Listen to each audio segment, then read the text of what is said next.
Good morning my friends, তনা স্টাডিতে তোমাদের সবাইকে অনেক অনেক স্বাগত। আশা করি তোমরা ভালো আছো, আর আমিও মোটামুটি ভালোই আছি আজকে। আর আজকের দিনটা দেখো, আমি চলে এসেছি মন্দিরে, যেখানে আমি আমার মনকে শান্ত করতে পারি।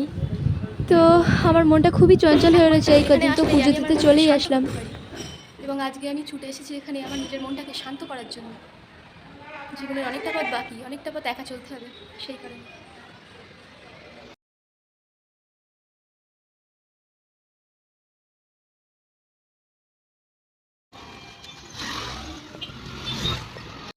তোমাদের কাছে আমি আমার একটা কোশ্চেন রাখছি, তোমরা বলবে তো ঠিক করে। একটা বাচ্চাকে মানুষ করতে একটা মা বাবার ভিতরে মায়ের অবদান 80%, তাই তো? মায়ের অবদান 80%, কিন্তু আমাদের পুরুষ শাসিত সমাজে বাচ্চার গার্জেন হিসাবে বলা হয় বাবাদের। কেন বলতে পারো?